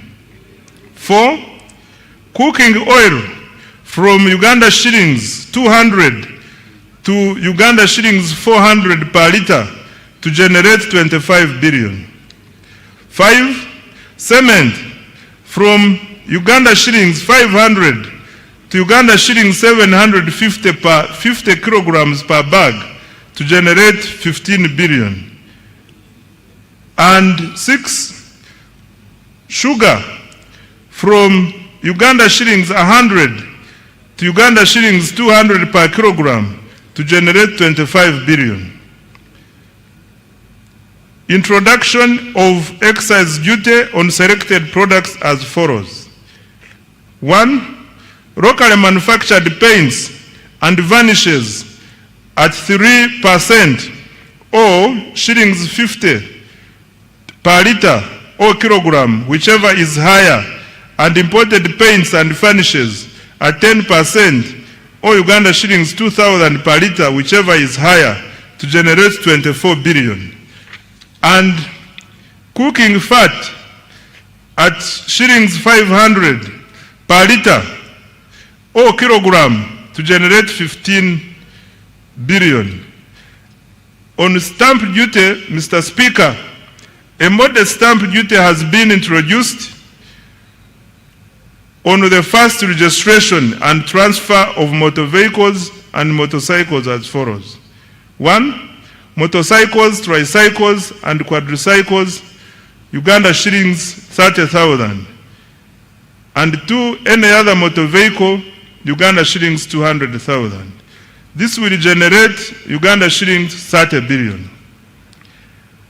Under the Tax Procedures Code Act, Mr. Speaker, Parliament approved the following tax relief measures. 1. Waiver of principal tax, penalty, and interest owed by a taxpayer to URA as at 30th June 2016. 2. Extension of the waiver of interest and penalties outstanding as at 30th June 2025, provided the principal tax is paid by 30th June 2027. On external trade, Mr. Speaker, Parliament approved an increase in environmental levy on used clothing from 15% to 30% of cost insurance and freight, CIF value, to support local manufacturing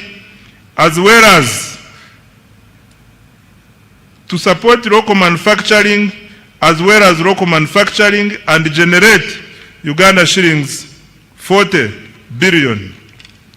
Under lotteries and gaming, Mr. Speaker, Parliament approved increase of the tax for betting from 20% to 30% to harmonize taxation across gaming activities and generate Uganda shillings 24 billion. In conclusion, Mr. Speaker, Uganda has become a land of opportunity and promise. Our economy has expanded to United States dollars 69 billion and is projected to grow at a double-digit rates driven by strong export performance, fast oil, and sustained wealth creation interventions. More importantly, this growth is increasingly translating into jobs, higher incomes, and better livelihoods for Ugandans. Investor confidence is rising, and the Ugandan diaspora is responding with increased remittances, investment, and active participation in our transformation. This budget aims to accelerate the attainment of the tenfold growth strategy. Government has allocated 99% of discretionary resources to the ATMs, i.e. agro-industrialization, tourism development, mineral-based industrialization, and science, technology, and innovation, and their key enablers. This budget prioritizes production, productivity, value addition, exports, and job creation. I invite the private sector to take full advantage of these opportunities to create wealth. The budget launches Uganda into the Chisanja No More Sleep. The budget launches Uganda into the Chisanja No More Sleep. Every Ugandan must actively engage in wealth creation, and every leader must be accountable for transforming households and communities. I want to repeat this. The budget launches Uganda into the Chisanja No More Sleep. Every Ugandan must actively engage in wealth creation, and every leader must be accountable for transforming households and communities. The era of planning and debate is over. The era of implementation and results has begun. Our mission is clear: produce more, earn more, export more, and lift every household out of subsistence. I dedicate this budget to all wealth creators, especially the youth whose energy, enterprise, and innovation will drive Uganda's transformation into a $5 billion economy. Right Honorable Speaker, I beg to move.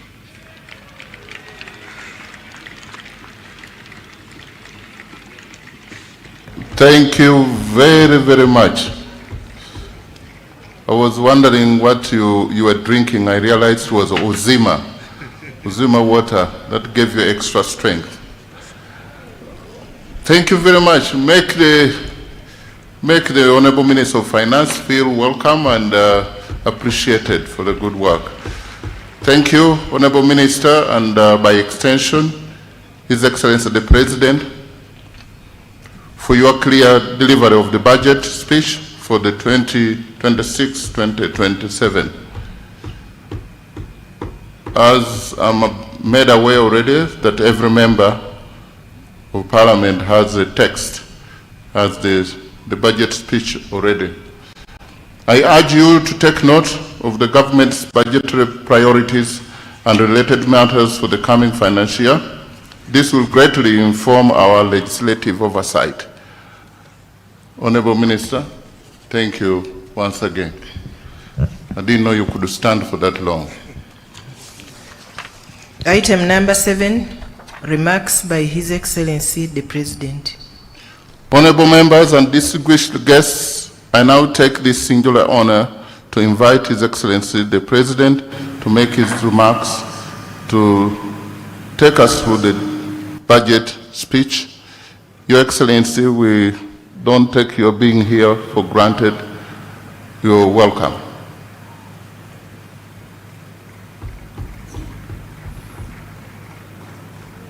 If you really want to stamp your feet, please do it. You have the permission of the chair, of the speaker. Thank you.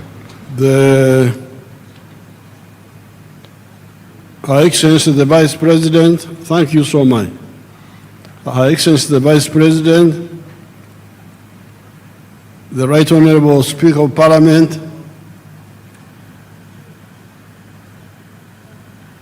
all the other political and state leaders, the religious leaders, the cultural leaders,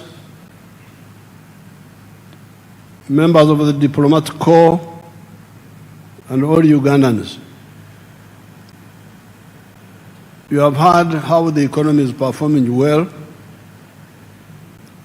in spite of many problems in the world.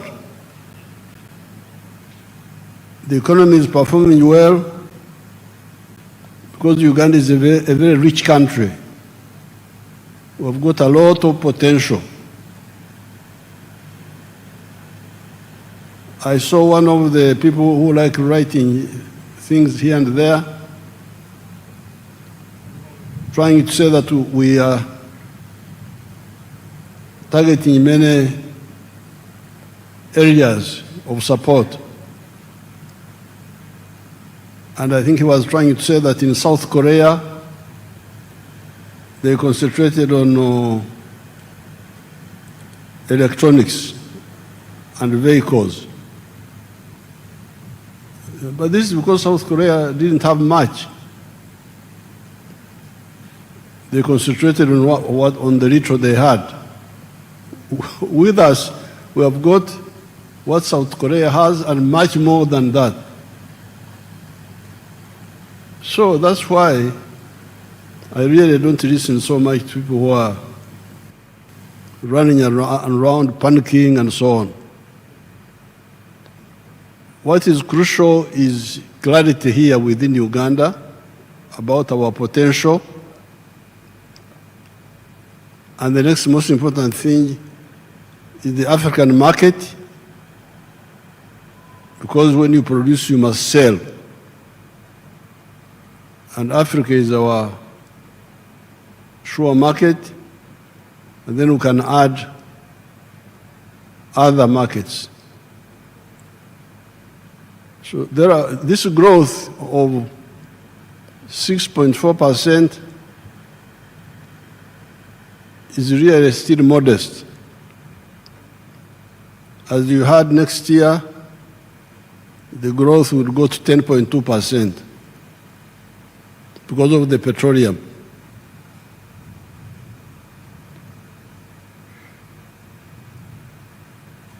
As you have been, I'm from the communities of this place, indigenous communities here, and I've been following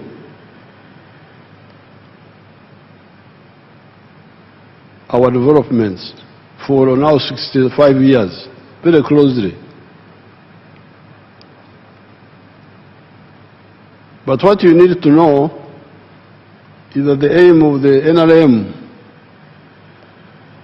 is not just growth, but transformation, socio-economic transformation. It is now, but before I talk about other things, I want us to solve this little problem of Ebola. Ebola is a very simple disease. It is not like Corona, as I said last night. Corona was very dangerous because it was spreading by breathing, which meant that if you start, the other time I got Corona from you people in Chankwanzi, when I took a group photograph with you people without my mask. I got Corona. And I was here for 21 days sitting in the house. So Corona was really dangerous. It was spreading by breathing. But this Ebola spreads only by contact. And contact, close contact with the sweat, with the vomit if they vomit, with the blood, sexual, kissing, saliva. When the person is already sick, not showing symptoms of sickness. So therefore, really, it can be stopped. We just need to get rid of the carelessness. As I told you last night, we have had 19 cases so far. 14 from our brothers in Congo, 14 of them who came. 2 died.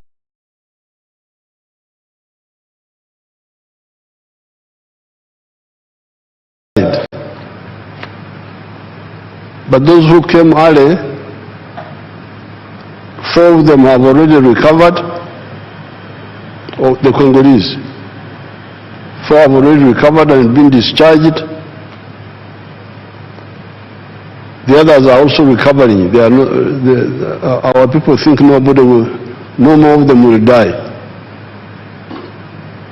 And the 2 people who died were the Congolese from the 14.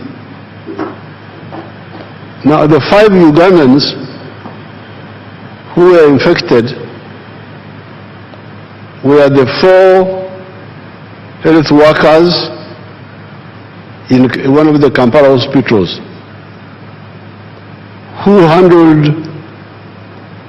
the sick people without taking precautions. That's how 4 of them were infected.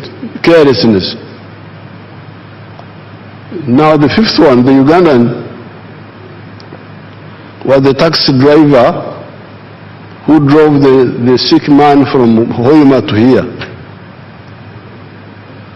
I don't know whether he was greeting him or what, because just driving, if he sits in his chair and you sit in yours, why should he infect you?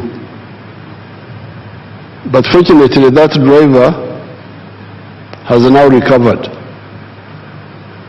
So of the 4 who recovered, 4 of the 5 who recovered, 4 are Congolese, 1 is Ugandan. And the 2 who died were all our Congolese brothers. So, and in the last 5 days, there's been no new case. This is very simple. I'm really, I don't like people who don't take life seriously. Because if you want to achieve what you want to achieve, you must be very serious to really finish this little problem of Ebola. To really finish this little problem of Ebola. Ebola is a not serious problem. Yes, there is no vaccine against Ebola yet. There is no direct medicine, but it is very easy to avoid, number 1. And number 2, even when you get infected, if you report early by controlling the temperature, by controlling the rehydrating you when you vomit and sweat, you can recover, like these people have recovered. So let's I appeal to all you guys to solve this little problem. Our brothers and sisters in Congo were coming through the borders. We stopped the buses and passenger vehicles. We won't allow cargo, lorries and petrol tankers and so on. But people are coming through the border, the Panya.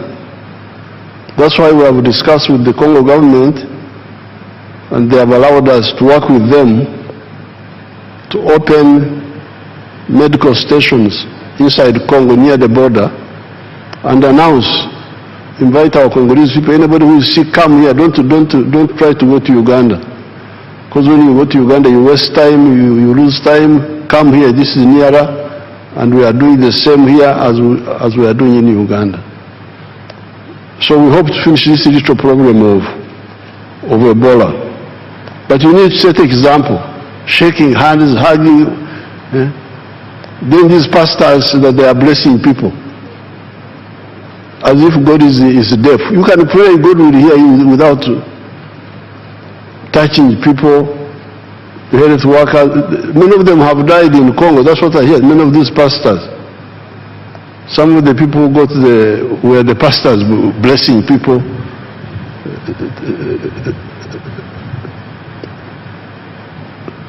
Now, coming to the budget, you need to get the strategic picture clearly. Strategic is when you plan to solve a problem from A to Z.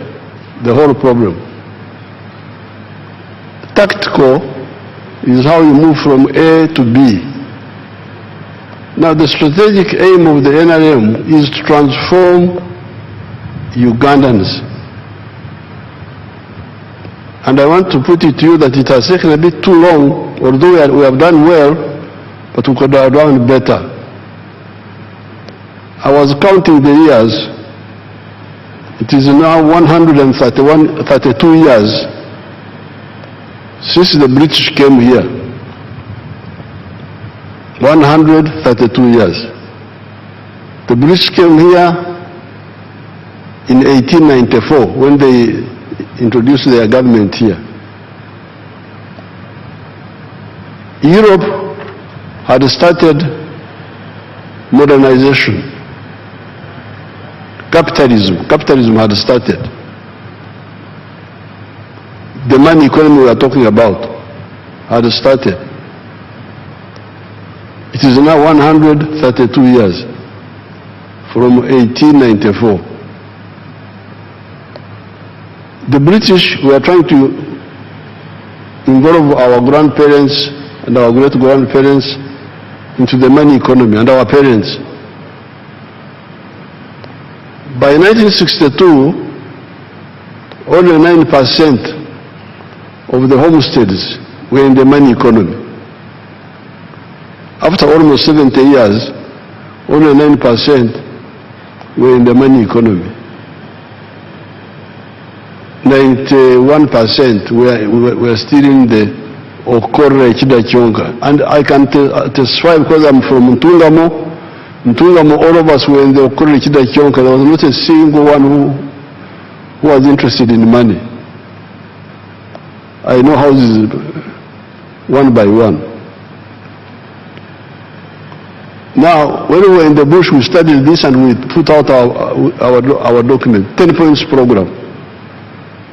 And point number 5 was on this very point. Please build an economy which is independent, integrated, self-sustaining, meaning, implying join the money economy. When we came, we started. But when I checked, in 2013, you can imagine, only 32% of the homesteads had joined the money economy. That's how we involved the UPDF, General Saleh. Please, come and beg these people to join the money economy. Take seedlings to them, free seedlings. Go and beg them. Kulala, they are asleep. Then Saleh did his best. Now recently we have added PDM. But with all this, it's now 67% of the homesteads who are in the money economy with some chibaro. 33% are still refusing to join the money economy.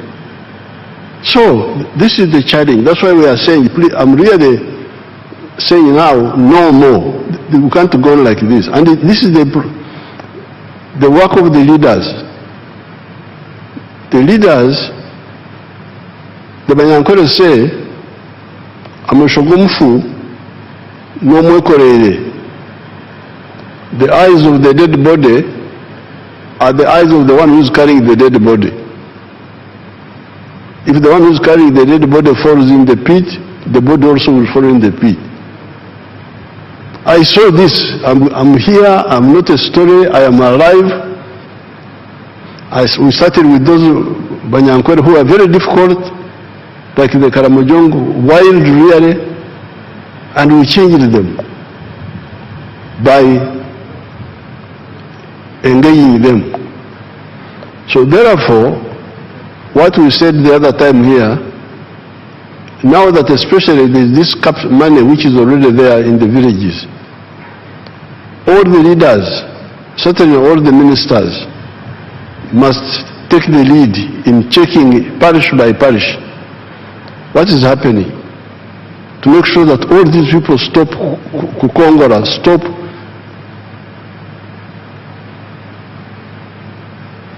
cheating us. We work, they don't work. They are there, but they want services.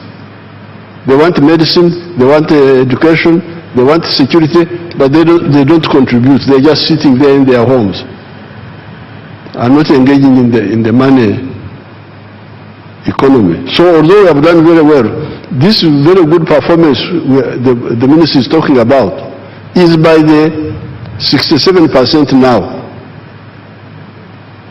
And all of them, not necessarily with the Chibaro. Some of them do without the Chibaro.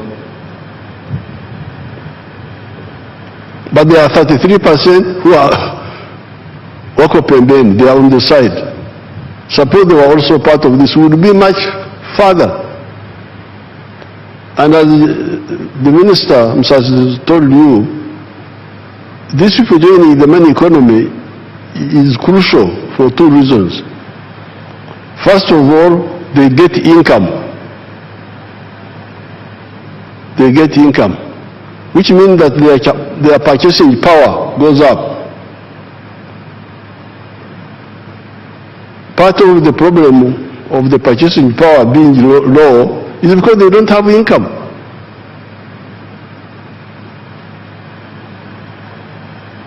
I am a wealth creator. I produce milk. But if you look at the figures, the production of milk is now as I was telling you the other day, 5.4 billion liters. But the internal consumption here is only 800 million liters. So that's why you hear we say there's too much milk in Uganda, we must export. But this is an artificial situation, because with 48 million people, if each one was drinking the milk he's supposed to drink, 210 liters per year, so to keep mouth in your teeth, you keep your bones, we would need 9.6 billion liters of milk. What we are producing now will not be enough. So we are saying there is surplus milk because there is underconsumption. Why is there underconsumption? Because people have no money. They can't buy. The per capita consumption now of milk is now 6 liters. 1/3 of what a human body needs. But this has gone up because in 1986 it was 18 liters. You can imagine. That's why people have no teeth in their mouth, because there is no, the teeth have gone out because they don't have enough calcium. So therefore, this budget is no more Kongora. No more Kongora. No, Kongora is when you work and others just lean on the hoe in the village. No more Kulala. As you heard, a big budget, part of the budget is on infrastructure, on the roads, the railway, the pipeline, the airports, the waterways, electricity, irrigation. These are all, as the minister was saying, enablers to enable production to be done. Storing, this is there. This is what I can no longer tolerate. The people of Uganda have given me authority a number of times now.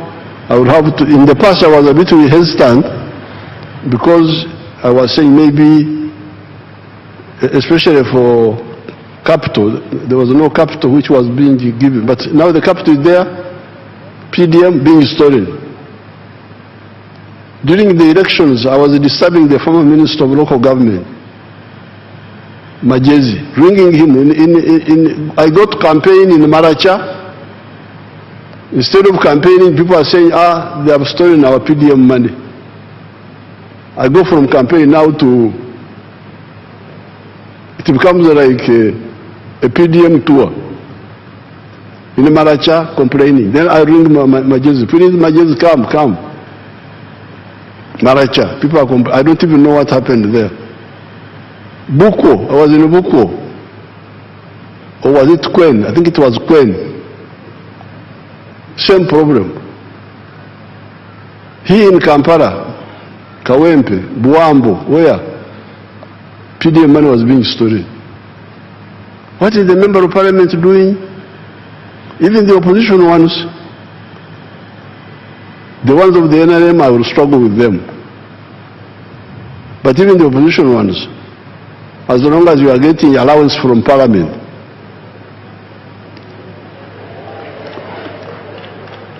and you don't go to check what is happening, I will ask the Attorney General to see how I can deal with you also. Because if you don't want to monitor, don't take the allowances. Say so, go to the clerk, but then why should you get a salary in the first place? So, it seems I've got a legal basis where to demand performance from both the NRM and also the opposition. As long as you are getting money of the government, you must check. Because some of the opposition say they do it maliciously. let the programs not work so that the NLM is blamed. That's not good enough for you. Because these programs are not for NLM, they are for your own people. So therefore, this service delivery, the drugs in the health centers, the justice, corruption, security, law and order, the infrastructure of leadership is there. Member of Parliament for every constituency, LC3 for every sub-county, those are paid. The ones who are not paid, I don't blame them so much. The LC2 is not paid, so I don't have to blame him. But the LC3, the Member of Parliament, the Councillor, these are all paid people. They must monitor, and then the government people must monitor. And local government must monitor them, the chief administrative officer. That's why I put in local government some people that people have been saying they are cantankerous, quarrelsome, like Barugahara and Namere. Namere is famous for quarreling, so you go and quarrel with them.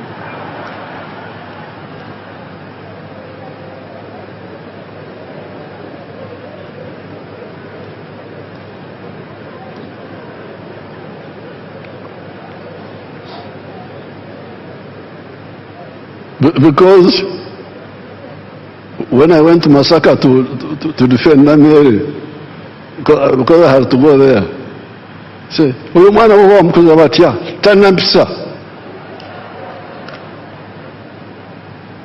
I said that, but if the lack of mpisa is to, because in Uganda, if you say a thief, and you say you are a thief, mpisa. They say you should have kept quiet, the M-Pesa. This is how you are going to destroy the country. So, please, both for economy, but also for service delivery, the leaders must do their work. Fortunately, we are going to get, apart from this money which Musasi is getting from all those taxes, we are going to get also the oil money. The government will be getting an extra $1.5 billion per year as its share of the government money. Now I'll discuss with you how to save this money first of all, to create a sovereign fund so that it can earn money, because that's how some countries like Norway have used their money very well. Instead of using it to buy perfumes and so on,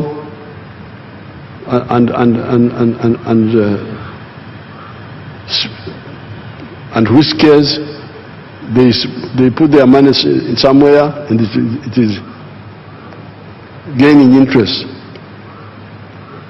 But we need to use some of it to do the crucial infrastructure, like the railway. We need to have the railway with Kenya and with Tanzania and with Congo and South Sudan and Rwanda, the ones near us, so that all heavy cargo moves from the road to the railway. Then the petroleum products move from the road to the pipeline. That will leave only the light cargo and passengers on the road. And the economics there, you had Musasi telling you that it will bring down the cost of transport, of cargo, from 3,000 something to something much less. I'm saying all this so that we harmonize and don't have to waste time arguing, because sometimes we waste time. So, We have done well, but we can do much better. Uganda is a very rich country. Now finally, I'll get time and talk about the environment and the trade order, where we had to remove some of our people from the roadsides and all that chaos which was here. I want to really you people to support this. Don't go on with the cheap politics of misleading our people. Because a country is like a human body. This human body has got many systems which must work in the way God designed them. Breathing, you breathe. There is a whole system, how you breathe. Blood circulation, there is a whole system of how the blood circulates. Seeing, there is a whole system how you see. Hearing, there is a whole system of how you hear. Each system is separate but coordinated by the command post, the brain. Eating, the whole system. Diverse, specialized, but coordinated. Now you cannot say that because I want to eat, I put the food in the ear. I put food in the ear that I want to put food in the ear. Or in the nose. No, the nose is not for food. Sometimes when you are in the hospital in a bad situation, they can pass for sometimes some of the food through the nose. But you can't stay like that for long. Food must be through the mouth and the throat and the stomach. The nose is for breathing. The ears are for hearing. This is how the country is. The road is for vehicles and the sidewalks are for passengers.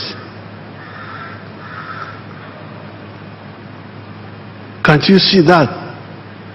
The road is for vehicles and motorcycles. The sidewalks are for passengers. The market, if you want to sell, you sell in a shop or a market or a supermarket. But you now say, no, I want to sell on the roadside. Really, this is not for that. This is for walking. Then you get people supporting that they are politicians. Really sickening. The swamp is for water. Swamp is for water. It is not for Amayuni, not for Rumonde, not for Malkwang, no. It is for water. It's for water. And that swamp is a savior. We are here, we have been here for 4.5 million years.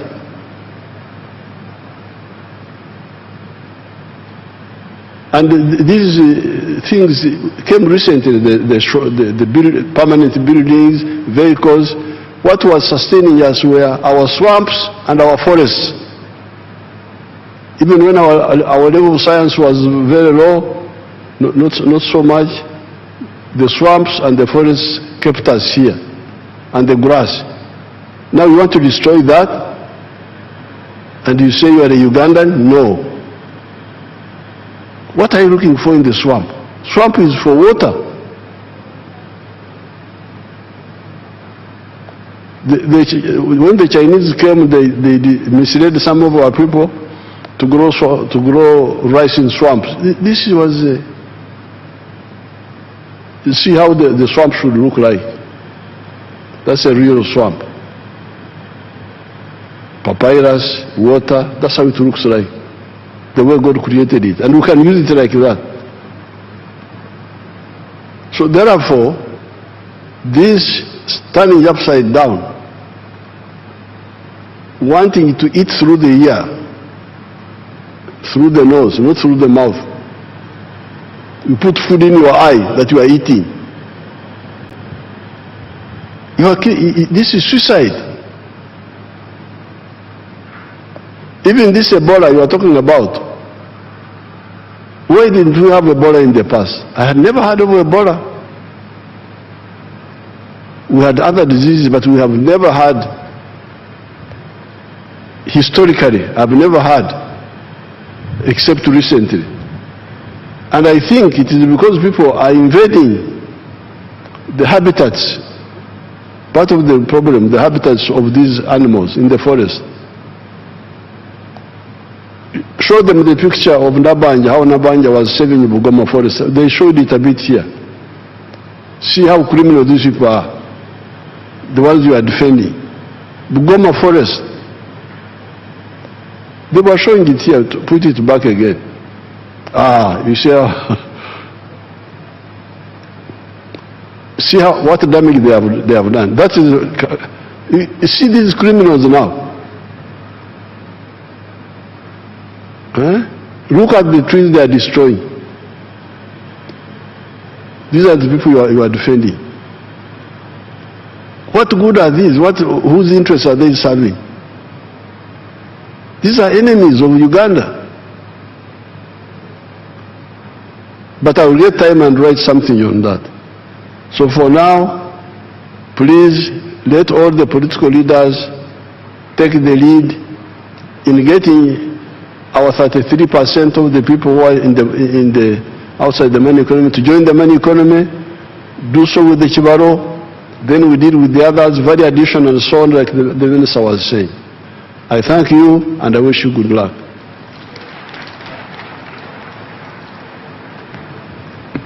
Thank you, Your Excellency, for the successful delivery of the budget speech for the financial year 2026-2027. On behalf of Parliament, I pledge our commitment to effectively apply our mandate to realize all your progressive intentions for our beloved country and its gallant